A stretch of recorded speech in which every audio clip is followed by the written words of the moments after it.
Kenapa? Agar kita tetap tidak bisa membuat, maka sumber daya manusia itu harus dibuat rendah. Gimana caranya? Dengan bikin lembaga-lembaga pendidikan yang akan merusak bangsa. Mereka dah lebih dulu merasakan kemajuan di negara mereka ya. Sementara kita Indonesia baru 10 tahun belakangan nih merasakan kemajuan, adalah perubahan di negara kita tuh ya. Baru ada perubahan 10 tahun belakangan ini dah sombong kita. Cakap kita negara maju, lebih maju dari negara mereka. Ini di mana? Hah?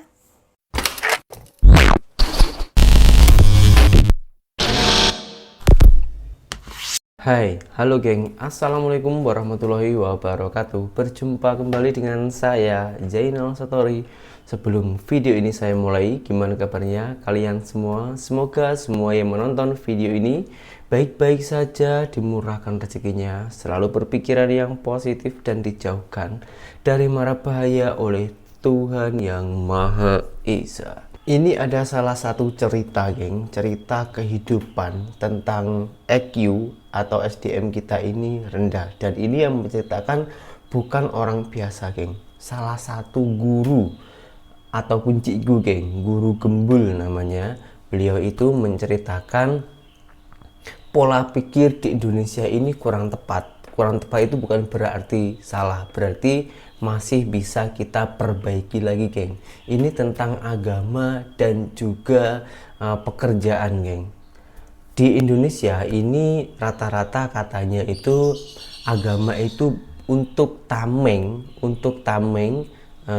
tentang kehidupan kita. Maksudnya gini geng, kalau kita kerja siki lepas itu tak berkumpul, tak kaya-kaya macam itu, yang itu alatnya apa itu agama geng. Dan ini bukan hanya di satu tempat saja, tapi ada beberapa tempat orang yang mempunyai pikiran macam itu, macam di negara atau di sekeliling saya sendiri.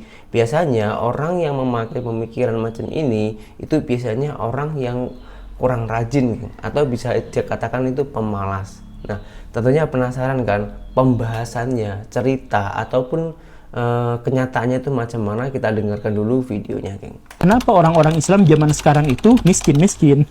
Ada tiga masalah utama atau ada tiga penyakit utama. Yang pertama itu adalah orang-orang Islam zaman sekarang itu memiliki hobi untuk menjadikan agama sebagai tameng atas kesalahan dan kelemahannya. Misalkan begini, adzan masjid terlalu keras. Nah, siapa yang salah? Yang disalahkan itu adalah salah sendiri. Kenapa rumahnya dekat dengan masjid? Nah, kenapa orang-orang Islam sekarang miskin? Ya, karena kita itu mencari akhirat. Kenapa orang-orang Islam tidak bisa maju secara teknologi? Ya kan kami itu mencari akhirat. Kenapa orang-orang Islam sekarang miskin-miskin? Ya kan mau sekaya apapun kita ini kan nggak akan dibawa mati. Uangnya itu tetap aja akan ditinggalkan kepada orang lain. Jadi untuk apa kita menjadi orang yang kaya? Jadi agama itu dijadikan tameng atas kesalahannya. Nah, pikiran-pikirannya itu adalah pikiran seperti itu, dan itu jelas-jelas bukan dari ajaran agama Islam. Seandainya itu memang berasal dari ajaran agama Islam, maka sejak awal Nabi, para sahabat dan ulama-ulama di awal peradaban Islam itu semuanya miskin. Tapi kenyataannya kita bisa melihat bahwa mereka semua itu adalah kaya, yang menunjukkan bahwa pola pikir mereka itu sama sekali lain dengan pola pikir yang kita temukan di Islam generasi saat ini. Macam ini geng, ini pola pikir yang salah geng. Islam untuk menutupi kesalahan kita ini sangatlah salah, dan itu memang tidak diajarkan dari syariat agama geng. Yang membuat saya pelik lagi itu tentang apa itu harta geng. Harta tak dibawa mati, kenapa cari uang banyak-banyak? Nah, kita ini Tuhan pun Allah itu menyuruh kita untuk mencari harta untuk dibawa ke akhirat geng. Maksudnya carilah harta sebanyak-banyaknya, janji itu halal, tak menyalahi syariat Islam. Harta itu bagikan kepada orang yang tepat, terutama kepada keluarga kita sendiri. Yang kedua itu kita bagikan atau kita sedekahkan kepada orang-orang yang membutuhkan. Kalau kita tak mempunyai harta, kalau kita malas, kan kita tak punya harta. Kalau kita tak punya harta, macam mana kita nak mau berbagi rezeki? Macam mana kita nak membahagiakan keluarga kita? Sementara dunia ini butuh dengan uang. uang boleh dibawa ke akhirat, geng. Salah kalau uang tak boleh dibawa ke akhirat. Caranya ya kita amalkan macam itu. Semacam kita haji. Kita haji itu juga butuh modal, butuh uang. Jadi kan kita harus juga bekerja dengan serajin-rajinnya. Bahkan haji itu wajib bagi orang yang mampu. Jadi kita yang kurang mampu ini harus rajin-rajin bekerja agar mampu. Jangan bermalas-malasan, jangan malah agama itu untuk menutupi kesalahan-kesalahan kita.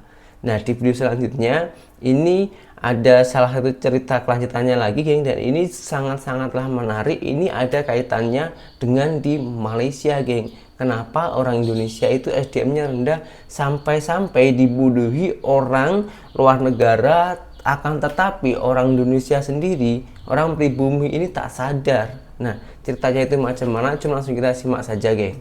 Jepang bangkrut. Jepang bangkrut karena kalau Indonesia pintar. Iya. Apa hubungannya? Iya, jadi kan teori konspirasi ya. Ini teori konspirasi. Kalau misalkan Indonesia pintar-pintar, maka Indonesia nggak harus membutuhkan Toyota, Honda, Yamaha, Suzuki dan sebagainya dari sana. Kita bisa bikin sendiri. Karena kalau misalkan kita pinter. Tetapi karena kita nggak pinter, maka kalau kita nongkrong di pinggir jalan, maka semua kendaraan yang lewat itu adalah berlabel Jepang. Ya walaupun nanti ada regulasi baru sekian persen spare partnya dari Indonesia dan sebagainya, tapi intinya itu adalah Jepang kan. Nah, karena apa? Karena kita tidak bisa membuat itu atau menciptakan lisensi itu. Nah, kenapa agar kita tetap tidak bisa membuat, maka sumber daya manusia itu harus dibuat rendah. Gimana caranya? Dengan bikin lembaga-lembaga pendidikan yang akan merusak bangsa. Teori konspirasinya gitu. Makanya beberapa kebijakan-kebijakan, beberapa peraturan-peraturan atau kebiasaan-kebiasaan pendidikan kita itu nampaknya merusak otak secara secara sistematik daripada menghasilkan. Jadi contohnya gini nih, yang merusak otak itu gini. Pak Benix punya otak, saya juga punya otak. Nah, bagaimana cara otak bekerja itu? Otak hanya akan menyimpan sesuatu yang menurut dirinya penting. Menyimpan informasi hanya yang penting saja.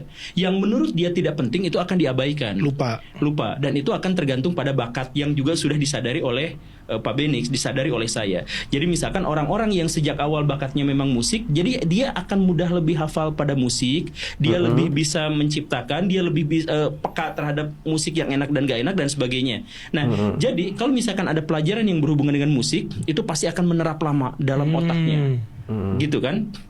Kalau yang suka pada misalkan olahraga, maka dia akan lebih mudah mengingat materi-materi atau gerakan-gerakan yang berhubungan dengan olahraga. Gitu. Nah, rumusnya begitu. Itu kerja otak itu begitu. Nah, sekarang tidak jadi begitu. Sekolah-sekolah kita itu semua pelajaran harus dipelajari bahkan ketika kita tidak tahu tujuannya apa. Kita tadi yang gue bilang itu, yang komplain itu ya. Belajar fisika, kimia, bahasa Inggris, bahasa daerah, bahasa ini. Kan kita nggak ngerti juga siapa istrinya Kapten Patimura gitu. Buat apa? Ya, buat apa? Buat apa, bro? Dan kita tanya misalkan nanti kepada Pak Prabowo, tahu nggak itu? Nggak tahu. Nggak taunya pun jadi presiden. Artinya apa? Materi-materi itu tidak relevan buat kehidupan karena ada tahu dan tidak tahunya kita nggak ngaruh buat kehidupan. Betul. Kan tadi nggak tahu kan? Jadi investor, punya perusahaan, itu jadi presiden, itu jadi artis. Padahal mereka nggak tahu. Padahal gue nggak tahu tanggal lahirnya Soekarno. Nah iya. Nah misalkan begitu ya. Nah, artinya apa? Artinya pelajaran-pelajaran itu tidak relevan dan kita tidak sejak awal tuh gak ngerti pelajaran-pelajaran itu, tapi dijejalkan. Akhirnya mekanisme dalam otak kita adalah kita lupakan karena gak penting menurut kita. Lalu ada ulangan, kita harus mengingatnya, baca, lupa lagi. Secara alamiah kita melupakan, baca lagi, lupa lagi, baca lagi.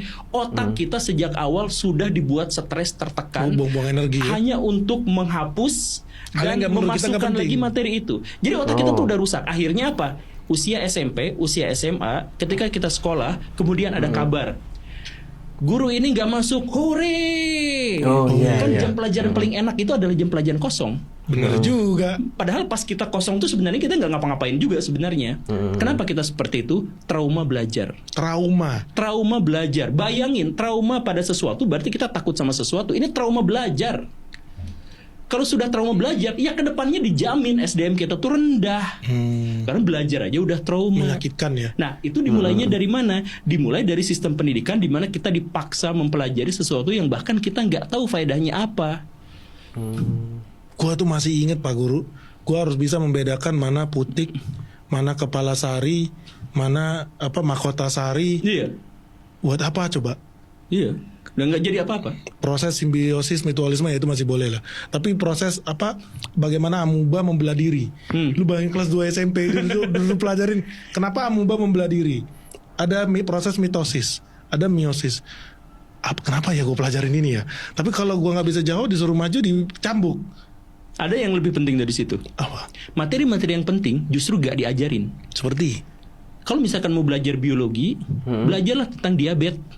Karena kita negara keempat terbesar yang punya diabetes. Iya, betul. Yang mengancam Indonesia, sumber daya manusia Indonesia benar-benar diantaranya adalah diabetes. Kita nggak belajar, makanya kita sekarang gendut-gendut.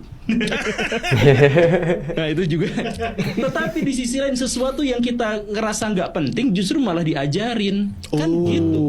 Makanya kita perlu tahu bagaimana gizi. Iya. Betul ya dari awal ya. Jadi sesuatu yang penting gak diajarin, sesuatu yang nggak penting. Nah misalkan belajar ekonomi, kan Pak Benix ahli ekonomi, tukang ekonomi. Misalkan gini, kalau misalkan mau meningkatkan sumber daya manusia Indonesia dengan meningkatkan kemandirian finansial di antara mereka, maka waktu sekolah mereka seharusnya diajarin gimana caranya dapat duit, gimana caranya mengelola duit, dan gimana cara menguasai aset. Dan cara membayar pajak. Dan cara membayar pajak. Itu yang diajarin. Tapi pelajaran ekonomi kita adalah apa perbedaan ekonomi kapitalis, komunis dengan Pancasila. Doktrin. Nggak penting itu. Ya itu nggak penting, itu doktrin.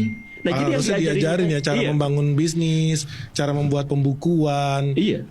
Menurut gue tuh penting banget sih dari awalnya bagaimana cara financial management. Nah waktu sekolah kita gak bahas itu. Kita nggak diajarin. Yang diajarinnya adalah ekonomi, tapi ekonominya tuh yang non jauh di sana gitu. Yang mungkin sekarang udah nggak relevan lagi. Iya itu. Masa kita bahas ekonomi kapitalis sama komunis gitu? Emang zaman perang dingin apa? Iya udah selesai ya itu ya. Iya. Karena kita nggak diajarin, maka kita tuh nggak ngerti gimana caranya untuk mencapai kemandirian finansial itu. Dan akhirnya kita tergantung pada yang lain-lain. Kemudian untuk menutupi kemiskinan dan kegagalan kita melakukan dua hal. Satu, kita menyalahkan pihak lain. Yang tadi itu mental victim. Kemudian yang kedua, kita menyalahkan Tuhan. Buset. Tentang kendaraan, kereta ataupun mobil di Indonesia itu ada produk sendiri. Pernah ada buat produk sendiri tapi tak laku. Malahan rakyat kita itu membeli brand dari luar negara, macam di Jepun ya, Honda, Yamaha, dan Suzuki dan lain-lainnya. Itu yang dikatakan guru gembul, dan konon katanya berarti pemikiran atau SDM kita ini rendah. Dan juga lain-lain tentang pendidikannya. Tadi itu sudah dijelaskan sangat-sangatlah detail sekali. Kalau itu benar sih geng, dan kenapa kita ini tak mencontoh di negara jiran kita, macam di Malaysia. Itu yang paling mudah untuk kita contoh geng, sebab Indonesia dan Malaysia ini dari segi adat, agama, bahasa itu sama. Jadi kalau kita mencontoh Malaysia itu sangat-sangatlah mudah sangat geng. Di Malaysia itu ada kereta brandnya sendiri ataupun produknya sendiri, macam Proton itu seperti contoh, itu sudah sejak dari lama. Siapa sih yang tak kenal dengan kereta Proton itu kan? Itu sudah sejak dari dahulu. Dan kenapa di video yang awal tadi itu Cikgu Indonesia itu menunjukkan gambar Upin Ipin? Itu adalah sebenarnya simbol agar kita itu mencontoh dari negara jiran kita. Ya, dari segi ekonomi itu lebih bagusan di Malaysia daripada di sini menurut saya, karena saya pernah bekerja di Malaysia guys, selama 8 tahun lebih, cukup lama lah saya kerja di sana. Itu dari segi ekonomi, kemasukan, seperti contoh kita sama-sama kuli di Indonesia dan juga di Malaysia gitu ya. Di sana itu kuli gajinya bisa mendapatkan 100 ringgit dalam satu hari. Seperti contoh itu di Malaysia. Seperti contoh di Indonesia itu juga sama. Di Indonesia sebagai kuli itu juga boleh mendapatkan 100.000 rupiah. Kalau di sana 100 ringgit, di sini 100.000 rupiah. 100 ringgit di Malaysia itu dibelikan beras aja sudah mendapatkan berapa? 30-an kilo lebih geng. Kalau di Indonesia itu baru mendapatkan berapa, geng? Baru mendapatkan 10 kiloan. 10 kilo pun tak dapat lah. Pasal di sini harga itu berapa? 16.000, 15.000 macam itu. Tak dapat. Nah, itu sebagai contoh kalau ekonomi kita itu masih kalah jauh dengan Malaysia. Apa salahnya kalau kita ini mencontoh negara kita? Akan tetapi banyak sekali orang yang bilang Indonesia ini sudah maju, pembangunannya itu banyak, sudah dari infrastruktur, pembangunan gedung-gedung itu sudah banyak. Ya, itu memang saya akui. Tapi semenjak dipegang oleh Bapak Presiden Joko Widodo, sebelum-belumnya itu kita masih ketinggalan. Sementara di negara lain itu sudah maju duluan.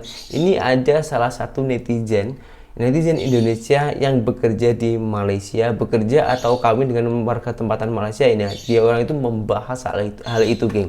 Jom kita dengarkan dulu. Mereka dah lebih dulu merasakan kemajuan di negara mereka ya. Sementara kita Indonesia baru 10 tahun belakangan nih merasakan kemajuan, adalah perubahan di negara kita tuh ya. Adalah kita merasakan naik jalan tol tuh. Adalah bangunan-bangunan gedung-gedung yang tinggi, itu pun di kota-kota besar ya. Sementara mereka 20 tahun yang lalu udah merasakan gedung-gedung pencakar langit di negara mereka ya. Kita terlambat, maju kita nih dah terlambat. Orang dah merasakan dulu. Rakyat dia orang dah sampai ke bulan 15 tahun yang lalu ya. Sementara rakyat Indonesia ada yang sampai ke bulan, ada sampai ke matahari, ada memang ya. Rakyat Indonesia terutama yang di Medan ya, dah sampai memang ke matahari, ramai. Tapi matahari mall.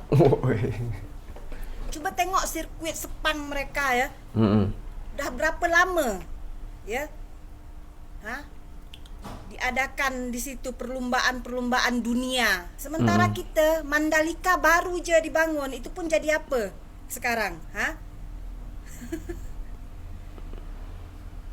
Jadi tak payahlah kita nak cakap Indonesia lebih maju dari Malaysia. Faktanya ya, mereka dah lebih dulu maju dari negara kita. Jadi kalau cakap tu ya, cubalah berlandaskan fakta ya. Jangan asal kuar-kuar je.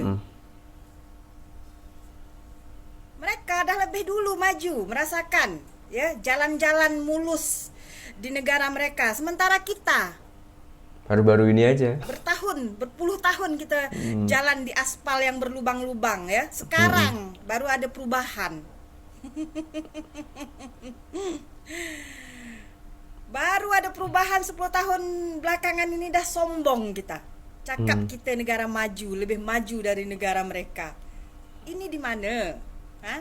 Kenapa akaknya itu cakap macam itu, geng? Sebab banyak sangat, geng, netizen kita itu tak terima apabila kita membahas tentang Malaysia. Dan apalagi kalau saya cakap Indonesia mencontoh Malaysia, itu mesti ada yang tak terima. Sebab Indonesia ini merasa negara ini lebih maju daripada Malaysia. Saya setuju apa yang dikatakan oleh kakaknya tadi. Malaysia di luar negeri sana itu lebih dulu merasakan atau menikmati kemajuan macam gedung besar, jalan yang cantik dan lain-lainnya itu lebih dulu. Karena kenapa? Karena rakyat di luar sana itu sangatlah mudah untuk diatur, sangatlah tertib sekali. Sementara di negara kita ini masih baru-baru ini saja. Dan sebenarnya kemajuan negara itu tak payah nunggu, tak ada kata terlambatnya lah intinya. Jadi kita berdoa saja semoga Indonesia ini terus berkembang, terus akan maju. Begitupun juga Malaysia, karena kita ini sama-sama Islam. Jadi apa salahnya kalau kita ini sama-sama mendoakan kemajuan negara kita masing-masing. Semoga Indonesia dan Malaysia ini tetap berdamai tanpa ada pergaduhan-pergaduhan dan entah itu di media sosial ataupun di dunia nyata. Dan semoga dengan semua video yang saya tayangkan ini menambah wawasan kita, memecahkan pemikiran kita yang sempit agar menjadi luas. Itulah tujuan saya.